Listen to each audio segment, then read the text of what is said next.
আজ আমি তোমাদের সাথে শেয়ার করছি মুগ ডাল দিয়ে ঝিঙের ঘন্ট। এটা খেতে ভীষণ ভালো লাগে আর এটা একটা সাবেকি রান্না। এটা খুবই টেস্টি, এটা রুটির সাথে, ভাতের সাথে, পরোটার সাথে বেশ ভালোই যায়। আর ঝিঙে তো আমাদের শরীরটাকে ঠান্ডাও রাখে, খেতেও টেস্টি। তো দেখো আমি এরকম কচি ঝিঙে নিয়ে নিয়েছি, অবশ্যই কিন্তু ঝিঙেটা কচি হতে হবে। তো দেখো আমি এখানে 500 ঝিঙে নিয়েছি, ভালো করে ধুয়ে নিয়েছি গোটা অবস্থাতেই ঝিঙেটাকে। এরপর আমি কেটে নেব, তারপরেও আবার ধুয়ে নেব। তো দেখো ঝিঙে আমি কেটে নিয়েছি আর ঝিঙেটাকে এরকম লম্বা লম্বা করে কেটেছি। আর ঝিঙেরগুলো কিন্তু খুবই কচি ছিল, দেখেই বোঝা যাচ্ছে। এরকম কচি ঝিঙে দিলেই কিন্তু এই রেসিপিটা খুব ভালো হয়। তো চলো তাহলে রেসিপিটা শুরু করা যাক। আর আমি এদিকে হাফ কাপের থেকে একটু কম মুগ ডাল আমি ভিজিয়ে রেখেছিলাম 10-15 মিনিট, তারপরে ধুয়ে নিয়েছি, ধুয়ে জলটাকে ঝরিয়ে দিয়েছি। এইবার আমি কড়াই বসিয়ে দিয়েছি, কড়াইয়ের মধ্যে দিয়ে দিয়েছি সর্ষের তেল। এখানে 2-2.5 চামচ মতন সর্ষের তেল দিয়েছি। ফোড়নে দিলাম 2টো শুকনো লঙ্কা, একটা তেজপাতা আর হাফ চামচের থেকেও কম গোটা জিরে।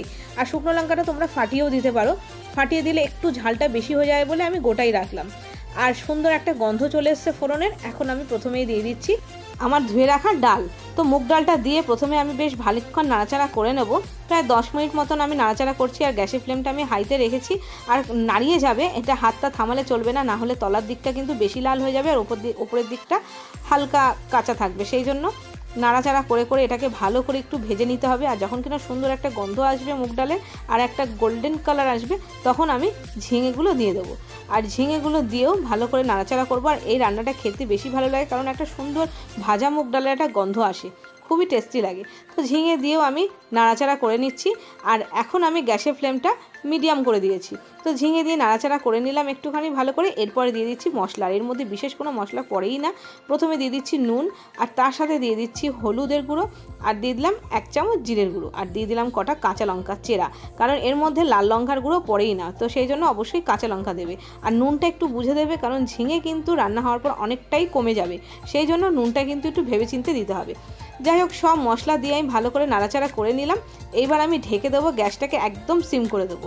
5 মিনিট পর তোমাদের খুলে দেখাচ্ছি। দেখো ঝিঙে থেকে কতটা জল বেরিয়ে গেছে। তো এই রান্নাটায় কিন্তু কোনো জলের দরকার হয় না, এই ঝিঙে থেকে যে জলটা বেরোলো সেই জলটা দিয়েই কিন্তু ডালটা সেদ্ধ হয়ে যাবে। আর গ্যাসটা এবার সিম করে রান্না করবে, তাহলে ডালটা তাড়াতাড়ি সেদ্ধ হয়ে যাবে। যাই হোক, তোমাদের খুলে দেখালাম। আমি আরও 5 মিনিট পর আবার তোমাদের দেখাচ্ছি। তো দেখো ফাইনালি আমার রান্নাটা কিন্তু হয়ে গেছে। 10 থেকে 15 মিনিট লাগলো আমার রান্নাটা করতে, খুব তাড়াতাড়ি হয়ে যায়, খেতেও টেস্টি। আর ঝিঙে তো খুব তাড়াতাড়ি গলেই যায়। আর দেখো ডালটাও কিন্তু গলে গেছে, হ্যাঁ, তবে একদম গলে যাবে না।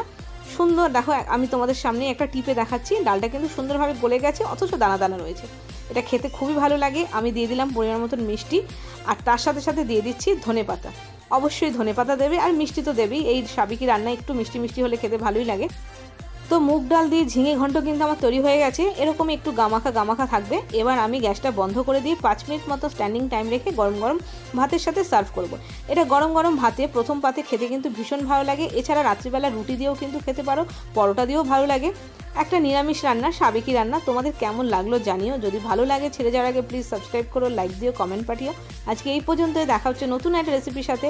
ততক্ষণের জন্য বাই বাই।